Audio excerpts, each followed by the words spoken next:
한 해의 첫 주일입니다. 주님께서 주신 한 해도 365일 열심히 달려가서 그 은혜 속에 또 하나님의 붙드심의 그 동행 속에 하나님의 놀라운 은혜와 능력을 경험하는 저와 여러분 되시기를 축원합니다. 우리 앞뒤 좌우로 우리 오늘 첫 주일이니까 앞뒤 좌우로 그렇게 인사하고 새해 첫 축복을 했으면 좋겠습니다. 새해 주님의 큰 복 마음껏 누리십시오. 자, 됐죠? 시작. 새해 주님의 큰 복 마음껏 누리십시오. 할렐루야. 예, 마음껏 누리십시오. 예, 이렇게 우리가 인사하는 것은 좀 세상과 구별되게 성경적으로 이미 받은 하나님의 축복 마음껏 흘려보내고 마음껏 누릴 수 있는 저와 여러분 되시기를 축원합니다. 오늘 본문의 말씀을 통해서 끝이 아름다운 인생, 끝이 아름다운 인생이라는 말씀의 제목으로 나누려고 합니다. 해마다 첫 달 1월이 되면 저는 잊을 수 없는 몇 가지의 사건 중에 한 가지, 어느 은퇴 권사님의 그 말씀들이 떠오릅니다. 제 첫 아이가 거의 30년 가까이 됐네요. 첫 아이가 태어나서 한 달 남짓 이제 친정에 있다가 끝내고, 제가 거의 12월 초에 부임을 새로운 곳으로 전도사 부임을 돼서 사역을 한 달 하고 1월 달 이쯤에 제 아내가 이제 첫 아이를 데리고 교회에 왔어요. 뭐 거의 움직이지 못하는 아이 예배 드리고 이제 점심을 먹고 오후 예배를 드리니까 이 아이를 긴 장의자에 어떻게 이렇게 앉혀 놨어요. 잠을 잘 자고 있는 그 시간인데 제가 교회를 왔다 갔다 하면서 봤더니 그 옆에 어떤 한 권사님이 계속 앉아서 보고 계시고 이렇게 얼리기도 하시고 자고 있는 모습을 또 보시면서 계속 앉아 계시는 거예요. 그래서 왔다 갔다 하면서 계속 앉아 계시길래 제가 옆으로 갔습니다. 그래서 인사를 하고 권사님께 물었어요. 저는 그냥 할 말이 없어서 여쭤봤거든요. 어떻게 여쭤봤냐면, 권사님도 얘가 하민인데 이 하민이처럼 이런 아기 시절이 있으셨죠? 이렇게 여쭤봤어요. 물었어요. 그랬더니 그럼요, 누구나가 이런 아기 시절 지나서 나처럼 이렇게 늙어가지. 그러면서 나는 이제 곧 천국으로 갈 때가 온 것 같아요 라고 웃으면서 말씀을 하시더라고요. 그러다가 바로 돌아오는 그 일주일 후 주일 아침에 천국으로 돌아가셨어요. 보니까 아침에 교회 예배 드리러 오신다고 이제 화장실에 들어가셨다가 씻다가 이렇게 넘어지셔서 교회보다 더 좋은 천국으로 이렇게 올라가셨다고 모든 우리 가족들이 또 감사로 우리 그 권사님을 천국 환송 예배를 드리면서 보내드린 거예요.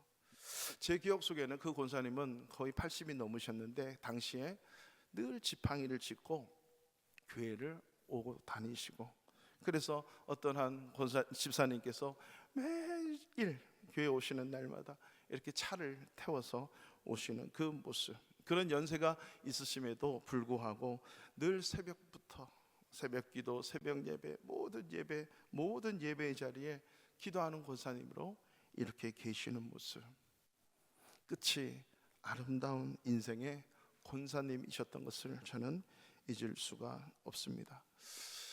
오늘 새해 첫 주일, 저와 여러분들은 하나님께 주신 새로운 한 해를 맞이하고 또 받고 이렇게 예배를 드리고 있습니다.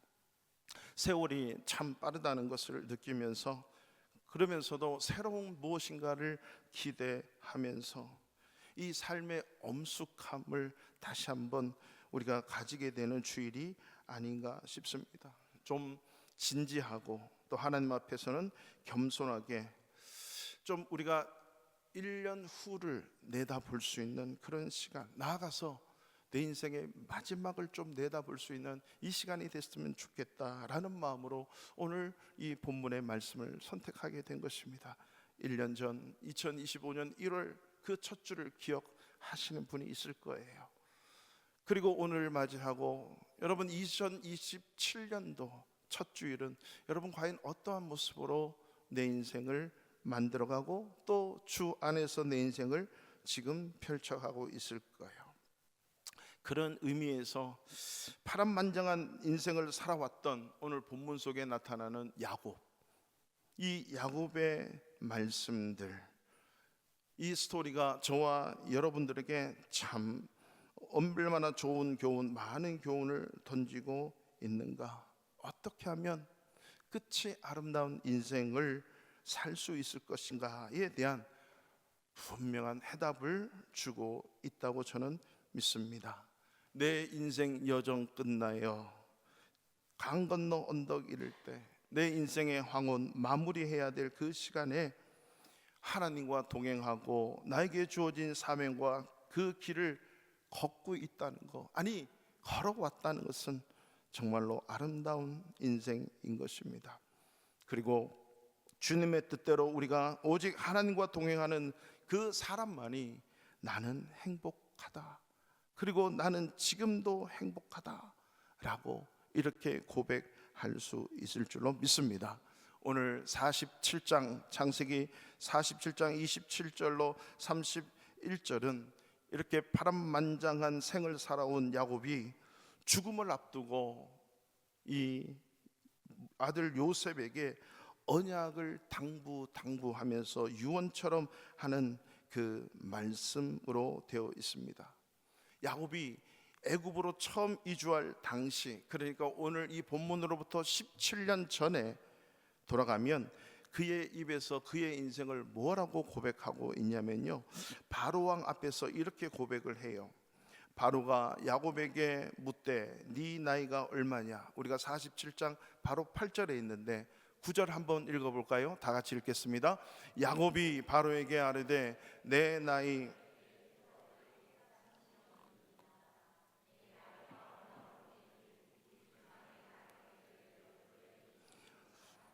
험악한 세월을 보내었나이다 하고 아멘.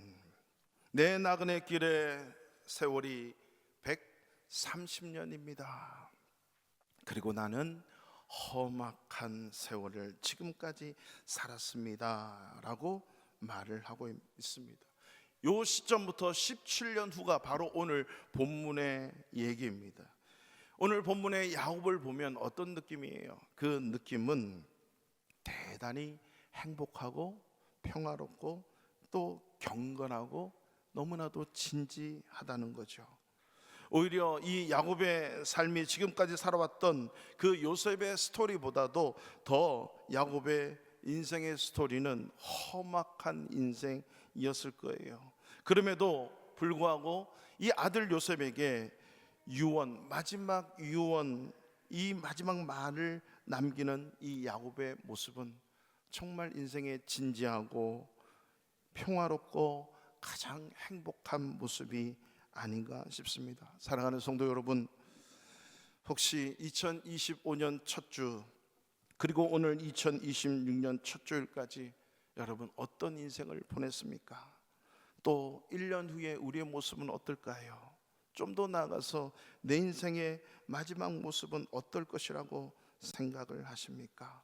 저와 여러분은 언젠가는 반드시 그 죽음의 끝자락에 서 있을 텐데 그 인생의 끝자락 속에서 저와 여러분의 인생이 아름다웠다라고 고백할 수 있다면, 그리고 지금까지 나는 정말 행복했다라고 고백할 수 있었으면 좋겠습니다. 저와 여러분 앞으로의 인생 1년 후뿐만 아니라 나아가서 인생의 끝자락에 끝이 아름다운 인생들이 되기를 주님의 이름으로 축원합니다. 그렇다면 오늘 이 야곱의 인생이 끝이 아름다웠다는데 왜 그 끝이 아름다웠을까? 오늘 세 가지로 본문은 우리에게 말씀하고 있는데 그 첫 번째가요, 야곱이 끝이 아름다웠던 이유는 바로 그 인생이 끝으로 가면 갈수록 부활과 천국에 대한 소망으로 가득 찼고 그것의 주체이신 하나님께 대한 믿음이 더 굳세졌다는 모습을 우리가 볼 수 있습니다. 147세, 여러분 하나님의 부름을 받는 그 야곱, 죽음을 앞두고 그의 생애를 정리하면서 첫 번째 준비하는 과정이 바로 오늘 본문이에요.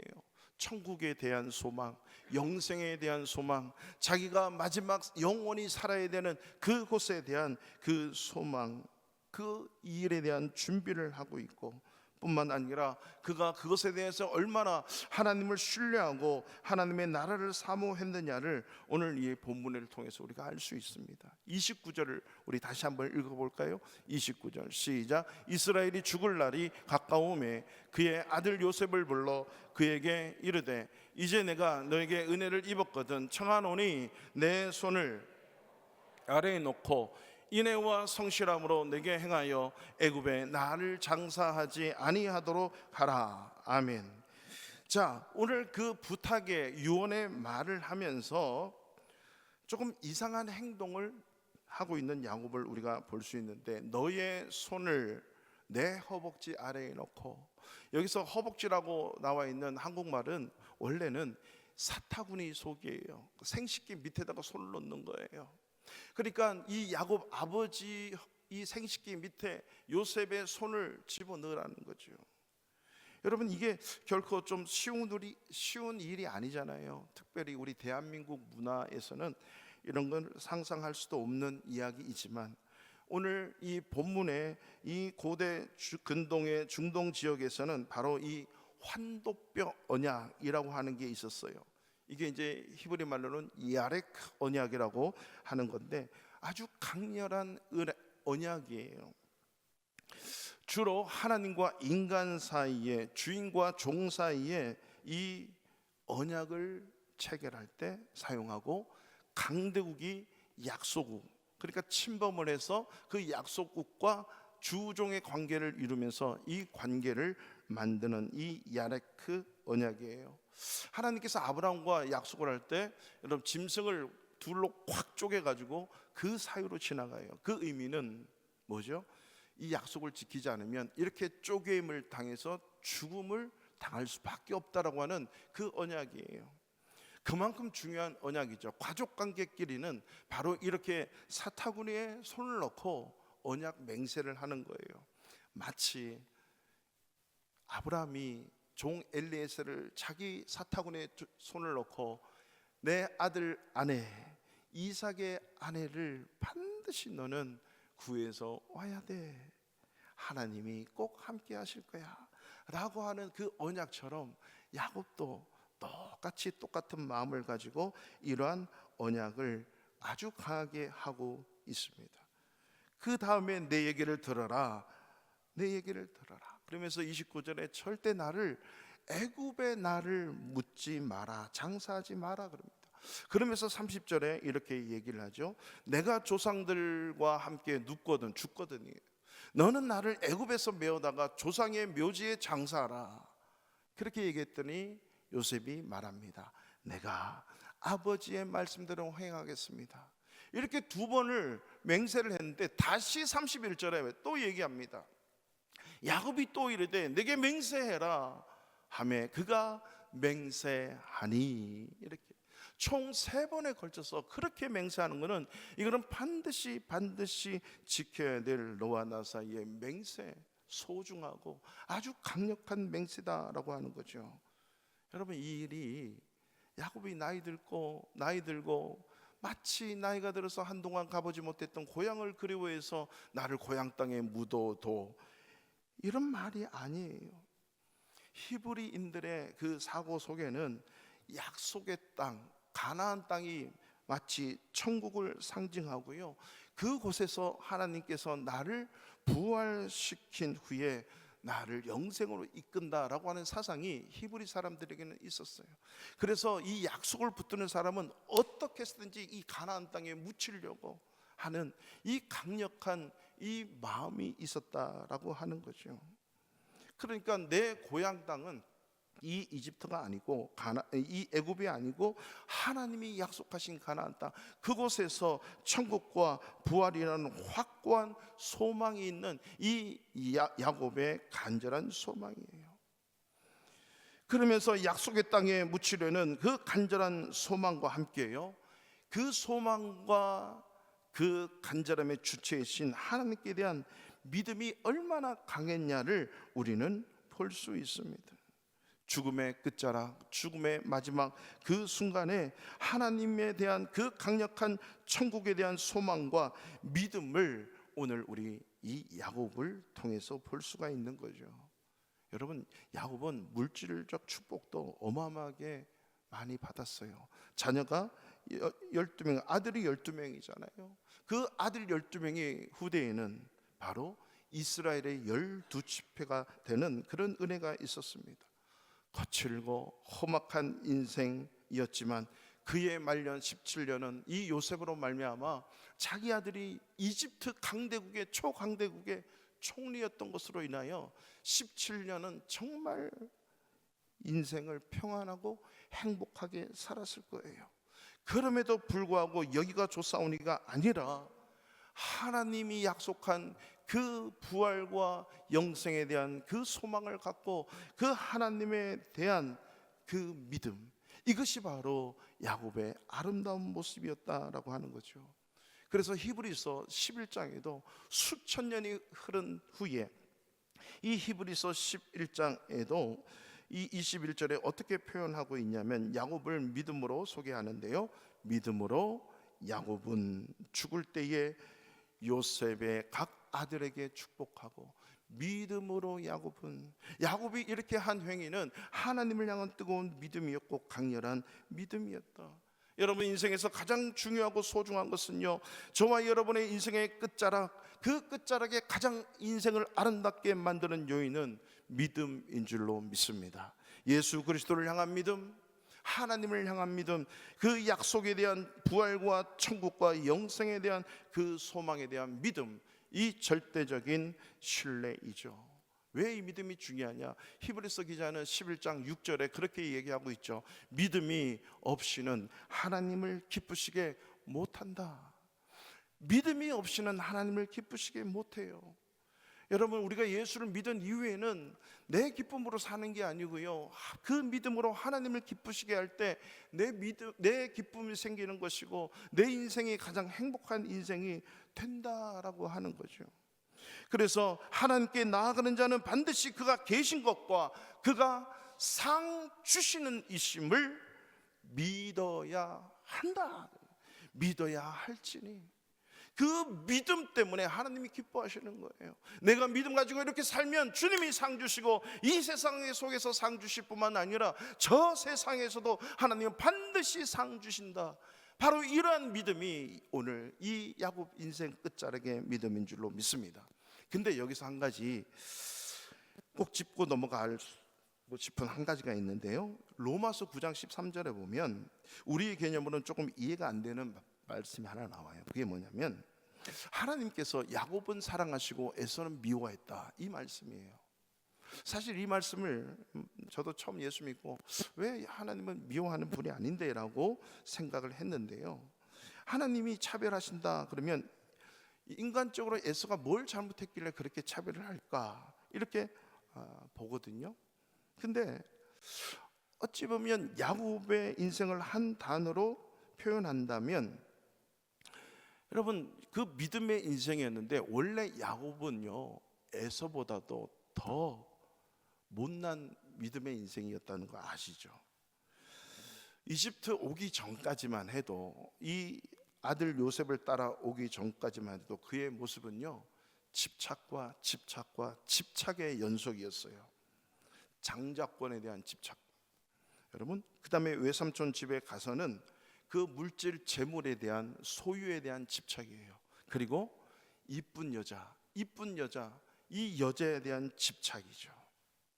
그리고 많은 것을 끌고 가족들과 함께 세겜에 돌아왔을 때는 노년의 노후 보장에 대한 집착이에요. 내 인생 끝나고 이제 어떻게 살아야지, 이 노년의 집착이, 내가 죽으면 어떡할까. 그 다음에 세겜에서 너무나도 평안해, 이 평안에 대한 집착이에요. 여기가 좋사오니, 하나님의 약속을 잊어버리고 자기 마음대로 사는 거예요. 거기에 대한 집착이죠. 그랬던 이 야곱이 왜 하나님이 그 야곱을 사랑하셨을까? 저는 그렇게 생각을 해요. 둘 다 하나님을 예배한다고 그러고 하나님을 말하고 있지만요, 에서는 인본주의로 살았고, 하나님을 믿으면서도 인본주의로 살았고, 야곱은 신본주의로 살았던 거예요. 이 말은 하나님 중심으로 사느냐 안 사느냐가 그렇게 중요해요. 예수 믿어도 신본주의로 사는 사람이 있고 인본주의로 사는 사람이 있어요. 자기 생각, 세상의 이데올로기, 성경보다 더 중요한 가치를 가지고 이 땅을 살면 인본주의예요. 그러나 하나님의 말씀, 하나님의 최고다라고 믿고 사는 사람은, 그 말씀대로 사람은 바로 신본주의, 하나님 중심된 삶을 살아내는 줄로 믿습니다. 제 뒤에 하나님 중심, 말씀 중심, 교회 중심, 예배 중심, 이것은 단계가 아니라 이거는 서로의 하나 된 고리예요. 원이에요. 하나님 중심 없이 말씀 중심 안 되고요, 말씀 중심 없이 교회 중심 안 돼요. 교회 중심 없이 예배 중심이 안 돼요. 예배 중심 없이 하나님 중심으로 살아간다 말할 수 없어요. 이 네 가지의 중심은 하나예요. 하나. 하나님 중심 되면 그 삶이 그렇게 나타나는 거예요. 그것이 바로 신본주의로 살아가고 있는 거죠. 야곱의 인생은 철저하게 신본주의였어요. 그러니까 우리가 한번 점검을 해봐야 돼요. 나는 예수 믿으면서도 인본주의로 사나 아니면 신본주의로 살고 있는지 점검을 해봐야 돼요. 에서는 하나님을 믿으면서도 하나님을 싫어했고 하나님을 의지하지 않고 인본주의로 살았던 존재예요. 자기 생각대로 여기서 아내를 놓고 하나님의 말씀과는 전혀 상관없이 살면 그렇게 되는 거예요. 그렇다고 하나님께 경배하거나 예배하거나 단을 쌓지 않는 그가 아니었다고요. 인본주의로 살았다는 거죠. 장남으로서 좀 착하기도 했어요. 멋있죠. 화려하고 전투적이에요. 그렇지만 용감했어요. 그러나 이게 중요하지 않아요. 우리가 어떻게 하나님 중심으로 살았냐가 더 중요한 거죠. 여러분, 인간은 예수 믿어도 안 믿어도 다 약해요. 다 힘들어요. 여러분, 예수 안 믿고 살아도 고난이 있고요, 예수 믿고 살아도 고난이 있어요.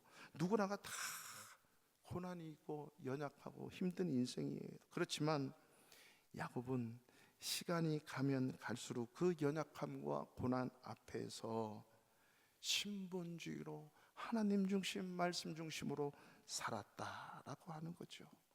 얼마나 많이 추락했는가, 그게 문제가 아니에요. 얼마나 힘든 인생을 살았는가, 이게 문제가 아니에요. 얼마나 많이 폼 잡고, 얼마나 많이 착하게 살고, 활력 있게, 바쁘게, 능력 있게 살았나, 여러분, 그게 문제가 아니고 믿음의 문제예요. 누구 중심으로 살았나, 얼마나 하나님을 신뢰하고 의지하며 살았는가, 이것이 저와 여러분 인생 끝판에 중요한 거예요. 학력고사 300점 왜 못 받았냐? 너 왜 회장이 돼야지 왜 과장밖에 못 올라갔느냐? 너 집 두 채 사야지 왜 한 채밖에 못 샀느냐? 너 왜 그렇게, 하나님 그거 묻지 않으신다는 거죠. 얼마나 하나님 중심, 말씀 중심, 예배 중심, 교회 중심으로 살았는가. 가정에서, 직장에서, 이 땅을 살아가면서, 폴란드에서, 한국에서, 아프리카에서, 미국에서, 여러분 그곳에서 어떻게 살았는가, 하나님을 의식하며 의지하며 살았는가, 그것이 하나님 앞에서 저와 여러분의 중요한 문제다라고 하는 사실입니다. 이재철 목사님의 참으로 신실하게 하라라고 하는 그 책에서 하나님을 믿는 게 뭐냐, 이거라고 하는 거죠. 우리가 하나님을 믿는다는 게 무엇인가? 하나님을 자기의 인생의 주인으로 모시고 마른 막대기 같은 내 자신의 삶 속에 하나님의 그 다음 없는 능력을 주입시키는 일대의 사건을 의미한다. 과거의 하나님만 믿으려는 믿음은 참된 믿음이 아니다. 어제의 하나님께서 오늘 나의 하나님으로 존재하고 계시며 내일 또한 나의 하나님이 되시는 것, 이게 믿음이다. 여러분, 그래서 우리 예수 믿으면서요, 왕년에 내가 뭐 초등학교, 중학교, 중고등부 회장을 했다, 청년회 회장을 했다, 뭐 남성교회 회장, 여성교회 회장을 했다, 이런 거 하나도 안 중요해요. 아니, 지금 그거 하고 계시면 더 중요한데 왕년에 뭐 했다, 왕년에 뭐 했다, 여러분 너무너무 안 중요해요. 안 중요해요.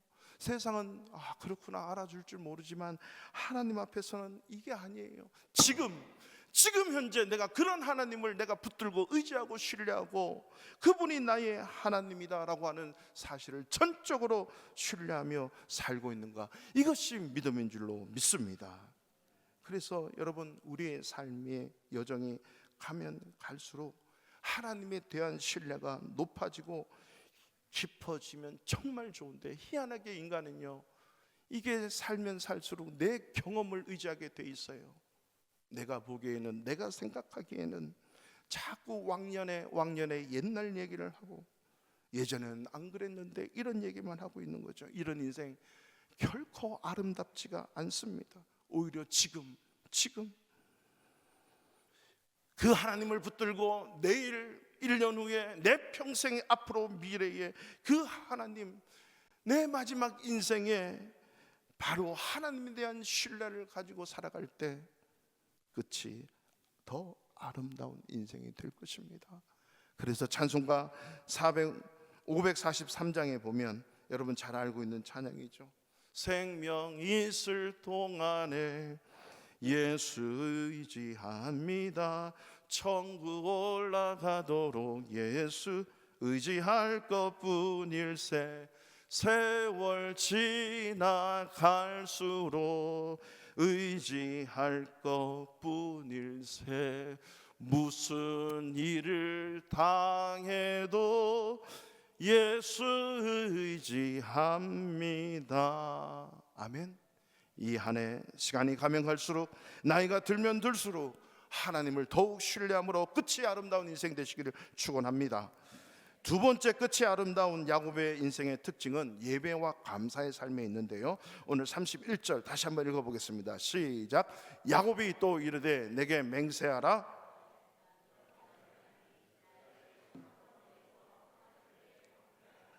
아멘. 여러분, 이스라엘이 그런 것은 야곱이에요. 야곱이 이름이 바뀌어서 하나님께서 이스라엘이라고 고쳐주셨죠. 그 이스라엘이 머리에서 하나님께 경배했다. 침상머리에서. 여러분, 이 똑같은 장면이 다윗 왕에게도 나타나는데, 다윗이 죽을 때쯤 돼서 열왕기상에 보면 1장 47절 48절에 보면 우리 주 다윗 왕에게 왕의 신하들이 와서 축복합니다. 왕의 하나님이 솔로몬의 이름을 왕의 이름보다 더 아름답게 하시고 그의 왕위를 왕의 위보다 크게 하시기를 원합니다 하니까, 이 말을 듣고 다윗 왕이 침상에서 몸을 굽히고 또한 이르시기를 이스라엘의 하나님 여호와를 찬송하리로다. 여호와께서 오늘 내 왕위에 앉을 자를 주사 내 눈으로 보게 하셨도다. 여러분, 지금 다윗이 하나님을 일어나서 경배하면서 몸을 굽히고 하나님을 찬양하고 경배하고 예배하면서 그 침상머리에 엎드리는 거죠. 그리고 그렇게 고백을 하는 거죠. 야곱도 다윗도 그의 침상에서. 그래서 히브리서 기자는 11장 21절에 다시 한번 띄워주시면, 믿음으로 야곱은 죽을 때에 요셉의 각 아들에게 축복하고 그 지팡이 머리에 의지하여 경배하였다라고 하는 거죠. 여러분, 지금 나이가 들어서 내 힘대로 일어설 수가 없어요. 마음대로 움직일 수 없고, 그래서 지팡이를 붙들고 일어서야만이 움직일 수 있는 그 야곱, 그런 상황 속에서도 지팡이 머리에 의지해서 하나님을 경배했대요. 하나님을 예배했대요. 야곱의 죽음의 순간에도 그 지팡이를 의지해서 혼자 힘으로 못 쓰니까 그 지팡이를 가지고 예배한 거예요. 여러분, 예배라고 하는 거는요, 내가 힘 있을 때 하는 게 아니고, 내가 형편 따라 하는 게 아니고, 죽을 때까지도 하는 거예요. 여러분, 언제 인생 훅 한 방에 가는지 몰라요. 제가 이번에 눈이 왔을 때 치워보니까 이 30대 한 분이 와서 막 열심히 치는데 엄청 잘 치는데 저는 아직 3분의 1도 못 가더라고. 제 마음은 다 치웠는데 아직도 까짝까짝 하고 있는 거예요. 옛날하고 이게 몸이 달라요. 내 원대로 이 몸이 움직이지 않아.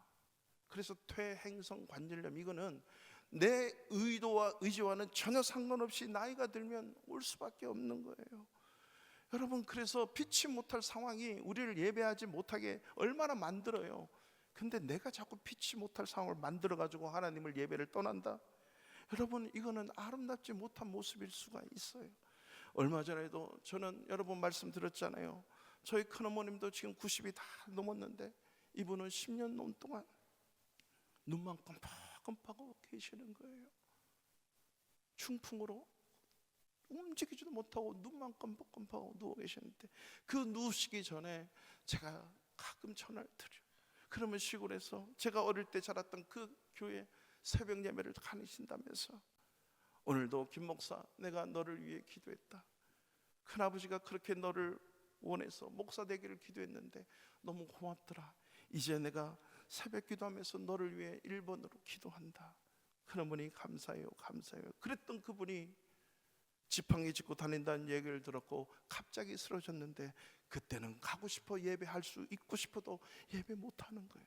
여러분, 그런 날이 반드시 옵니다. 그런데 내가 이렇게 야곱은 한번 끙 하고 예배 드리는 게 아니고요, 오늘 이 본문의 히브리의 말씀은 계속적으로 그가 눈 감아서 더 이상 일어나지 못한 그 죽음의 순간까지도 침상에서 지팡이를 짚고 일어나서 하나님을 경배했다. 이 말은 죽는 그 순간까지 계속 나이 들어서 걷지 못하는 그 순간에도 엎드려 하나님을 경배했다라고 하는 거죠. 하나님 앞에 이 믿음의 감사를 올리는 이 노인, 아름다운 노인을 우리가 볼 수 있지 않겠습니까? 겸손하고 감사할 줄 아는 사람으로 하나님 앞에 다듬어진 거죠. 참된 예배자, 예배의 성공자로 이렇게 살아가는 야곱의 모습, 바로 아름다운 인생의 마침표는요, 예배의 삶과 그 속에 감사의 삶이 있을 때 가능한 이야기일 거예요. 여러분, 그래서 예배는요 훈련이에요. 감사도요 훈련이에요. 여러분, 이것은 하나님의 임재의 훈련이 되는 것이에요. 하루아침에 잘 예배드리고 하루아침에 잘 감사한다고요? 천만에요. 여러분, 우리가 올해, 아니 작년이구나 벌써, 감사 훈련하자 그래가지고 감사 단톡방 만들어서 매일매일 감사 우리 5가지 하자 그랬잖아요. 그죠? 그래서 훈련하자 그랬어요. 10가지도 할 수 있고 1가지 할 수 있는데 5가지 하면서, 최대한 5가지 하면서 감사 훈련을 해보자. 훈련이에요, 훈련. 근데 이게 쉽지가 않더라. 이게 매일매일 한다는 게 쉽지 않아. 왜? 우리는 훈련 받고 있거든요. 예배 하루아침에 잘 드릴 수 있을까요? 그렇지 않아요. 훈련이에요. 하나님의 그 임재의 훈련인 것입니다. 훈련을 해야, 여러분, 이게 하루아침에 되는 게 아니라 계속 훈련해야 죽을 때까지, 내가 침상머리에서 못 일어나는 그 순간에도 지팡이를 짚고 일어날 그 순간까지도 예배할 수 있는 것은 그만큼 예배의 훈련이 됐기 때문에, 감사의 훈련이 됐기 때문에 야곱은 예배자로, 감사하는 자로 설 수 있다는 거죠. 그래서 우리 크리스찬은 오히려 시간이 가면 갈수록 예배를 생명처럼 여기면서 날마다 삶 속에서 감사의 삶을 통해서 하나님과의 친밀한 관계를 만들어가는 거예요. 그래서 늘 말씀드리죠. 저와 여러분이 구원받은 이유는 하나님을 예배하기 위해서, 예배드리기 위해서 구원을 받은 거예요. 베드로 후서 2장 9절도 있지만 이 수많은 종교개혁자 신학자들은요 그렇게 얘기해요. 예배는 내가 친히 제사장이 되는 것이다 라고 하는 거죠. 여러분, 예배 드리면서 저도 여러분도 똑같이 제사장이 되는 것과 똑같습니다. 여러분, 예배는 구경이 아니에요. 어떤 종교 행위에 참여하는 게 예배가 아닌 거죠.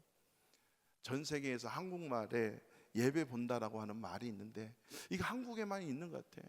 여러분, 예배는 보는 게 아니라 예배는 드리는 거예요. 얼마나 설교 잘하나 보자, 얼마나 찬양 잘하나 보자, 얼마나 피아노 잘 치나 보자, 밥이 얼마나 맛있나 보자, 뭐 그러진 않겠지만 우리 교회 성도님들은 이제, 여러분, 보는 게 아니라 예배는 내가 제사장이 되어서 하나님 앞에 서 주체가 되어서 나를 드리는 거, 내가 제사장이 되는 거, 이게 예배라고 하는 거죠. 신약시대, 구약시대는요 여러분, 제사장이 예배 드리다가 그 하나님 예배 안 받잖아요. 즉사했습니다. 제사장이 즉사하는 거예요. 구약 시대에는 엄청 무서운 거예요. 근데 하나님이 받으면 축제가 있고 감사가 있고 기쁨이 있고 나눔이 있고 축복이 있는 게 예배라고 하는 거죠. 이것은 내가 예배자가 됐을 때, 바로 제사장으로 살아갈 때 이러한 축복과 은혜와 감사와 하나님의 행복이 임한다. 그러므로 내가 제사장으로 하나님께 드리는 예배가 회복될 수 있는 올 한 해 되시기를 축원합니다. 여러분, 사랑하는 우리 성도님들, 혹시 이 그림을 한 번쯤 다 보셨을 거예요. 저도 몰랐어요. 저는 이 그림이 조지 물러의 기도하는 모습이다 이렇게만 생각했는데 아니더라고. 야, 이것도 저도 설교를 준비하면서 이 그림이 아니었네. 이게 그림 제목이, 원제가 더 그레이스래요. 더 그레이스. 자, 이게 왜 더 그레이스라고 하냐면 1918년 미국의 미네소타 보베이라고 하는 탄광촌에서 작은 사진관을 운영하던 사람이 있었어요. 에릭 앤스트롬. 자, 그 사진관 주인이 이 그림에 대한 사진을 찍었고, 그 사진을 가지고 후대에 자기 딸이 유화로 그림을 그린 거예요. 원래 흑백 사진이었죠. 근데 자기 딸이 유화로 컬러로 오늘 이 그림을 남겼다고 합니다. 배경은 이래요. 어느 한날 백발이 무성한 저 그림에 있는 저 초라하게 생긴 저 노인이 신발털이 이 털개를 팔러 다니는 사람이었어요. 이 탄광촌에 있는 사진관에 들어와서 이걸 하나 사달라고 지금 팔고 있는데, 그 사진관 주인이 일을 하다가 딱 보는 순간 이 노인이 얼마나 고결하고 숭고하고 평화롭게 보이든지, 그래서 와 이러면서 동시에 이 노인이 배가 너무 고파 보인다 그러면서 어르신 하면서 바로 쑥과 빵을 데워다가 어르신 이걸 드세요 했더니, 아이고 너무 감사합니다 하더니 바로 무릎을 꿇고 하나님 앞에 식사 기도를 드리고 있는데, 너무너무 아름다워서 그 사진기를 갖고 와서 찰칵 찍은 거예요. 그 사진을 가지고 딸내미가 보면서 후대에 이렇게 유화로 넘겼다라고 하는 거죠. 여러분, 이 빵과 스프 앞에서 이 노인이 하나님 앞에 기도하는 이 기도가 얼마나 아름다운 모습인지 이 사진사가 어떻게 표현하냐면, 이 노인은 진정한 예배자의 모습이었습니다 라고 얘기하는 거예요. 주신 음식 앞에서, 쑥과 빵 앞에서 진정한 예배자의 모습, 바로 그 제목이 그래서 더 그레이스라고 하는 거죠. 사랑하는 성도 여러분, 저와 여러분 2026년도에는요 더 좋은 일꾼이 되기 전에 더 좋은 예배자가 되어야 될 줄로 믿습니다. 우리는 더 좋은 그리스도인이 된다는 목표보다 우리는 더 좋은 감사하는 자, 예배하는 자가 되어야 됩니다. 이 목사보다도 더 중요한 것은 하나님 앞에 예배자예요. 우리 찬양단이 찬양하는 것보다 더 중요한 것은 하나님 앞에 예배자가 되는 거예요. 방송반, 악기팀, 부엌에서 우리가 밥을 짓거나 교사 선생님들, 우리 교회 모든 장로님, 권사님, 안수 집사님, 우리 모든 성도님들, 우리 학생들, 어떤 일을 하기 전에 우리는 먼저 하나님 앞에 진정한 감사하는 자, 예배하는 자가 될 수 있기를 주님의 이름으로 축원합니다. 마지막 세 번째로 말씀드릴 수밖에 없는데요, 세 번째로 끝이 아름다운 이 야곱의 인생은 축복을 흘려보내는 사람이에요. 오늘 다 읽지 못했지만 창세기 49장 28절의 말씀을 보세요. 이들은 이스라엘의 12지파라. 이와 같이 그들의 아버지가 그들에게 말하고 그들에게 축복하였으니 곧 그들 각 사람의 분량대로 축복하였더라.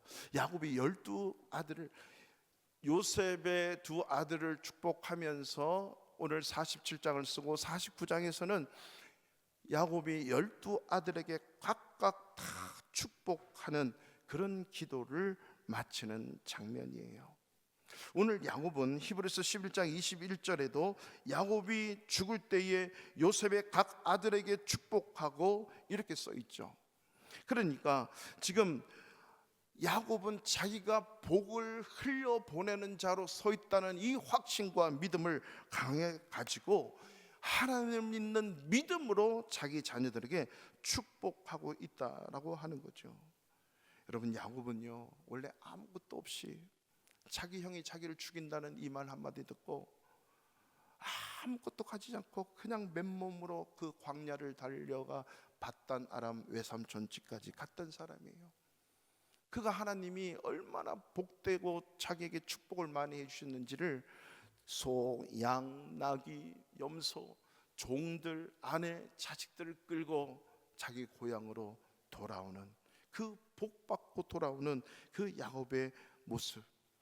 그래서 야곱은요 그때부터 이 세상에 가장 소중한 것이 하나님이 복 주신다는 것을 알았던 거죠. 그래서 목숨 걸고 하나님 나에게 복을 주지 않으면 안 됩니다 라고 하면서 환도뼈가 부러지기까지 천사와 겨루어서 복을 얻어낸 야곱. 여러분, 야곱은요 이렇게 복 받는데 목숨을 걸었어요. 그 복은 하나님의 복이에요. 이 세상의 인간의 복이 아니고 하나님이 주지 않으면 안 됩니다 하면서 하나님이 주시는 그 복을 받는데 목숨을 걸었어요. 사실 그의 대부분 청년의 중년에까지 삶은 항상 돈이었지 않겠습니까? 하나님의 축복에 늘 열려 있었던 야곱이었지만은 병들고 몸이 쇠하고 죽음을 앞두고, 여러분 야곱의 인생은 늘 그랬던 그가 이제 인생의 노년에 보면서 하나님의 복이 아니면 나는 살 수 없다라고 생각을 하면서 그 복을 받은 다음에 이제 그 복을 가지고 자기 자녀들에게 그 축복을 흘려내는 사람으로 사는 거죠. 사랑하는 성도 여러분, 우리 교회 모든 셀의 가치 세 가지를 저는 늘 항상 말씀을 드렸어요. 첫 번째는 하나님의 사람으로 사는 것, 두 번째는 교회의 사람으로 사는 것, 세 번째는 축복의 사람으로 사는 것이에요. 여러분, 성경에서 너는 복의 근원이 될지라 라고 아브라함에게 대한 말씀 여러분 잘 알고 있을 거예요. 근데 그 말씀을 히브리 원어로 보면 너는 복덩이다 이 말이에요. 그 복덩이 자체다. 아브라함은 복덩이 자체가 되라 이 말이에요. 그래서 여러분, 우리가 내가 많은 복을 받는 것이 복덩이라고 하지만 하나님이 말씀하시는 그 복덩이는요 내가 복 받는 게 아니라 그 복을 흘려보내는 사람이에요. 남을 축복하고 그 복을 전파하고 나누어 주는 그 사람들이에요. 그래서 내가 하나님의 사람, 예배하는 사람으로 살고 교회 속에서 서로를 섬기고 희생하고 수고할 줄 아는, 가정에서 내가 수고하고 희생하듯이 교회에서도 섬기고 사랑하고 수고하는 그 교회의 사람으로, 그 사람이 내가 아닌 가정에서 가정을 축복하고 그리고 세상에 나가서 직장에서 학교에서 축복하는 사람으로 사는 거죠. 야곱은 17년 전에 바로를 처음 만났을 때도 당당하게 축복하는 자로 바로 앞에 섰다는 거 아시죠? 창세기 47장 10절을 보십시오.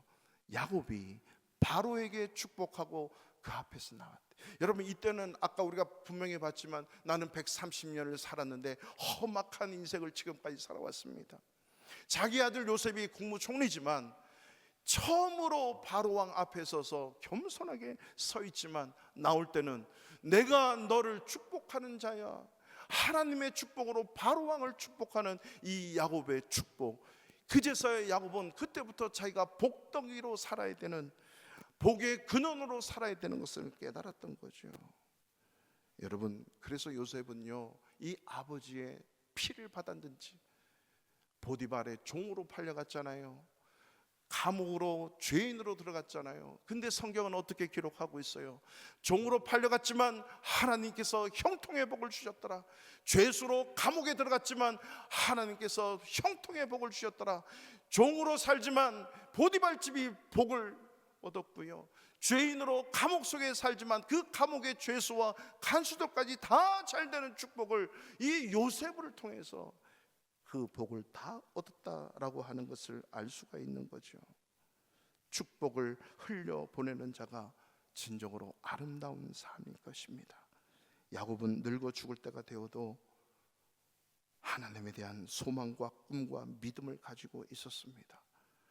바로 그 하나님의 나라를 바라보며 손자와 자녀들에게 미래를 향한, 하나님을 향한 믿음에 대한 축복을 선포하고 살았던 것입니다. 근데 우리 인간은 나이가 들면 좀 더 깐깐해지고 인간적인 냄새가 나요. 논리적이고 계산적이고 비판을 저주를 잘하고 빈정거리기도 하고. 여러분, 이거 아니에요.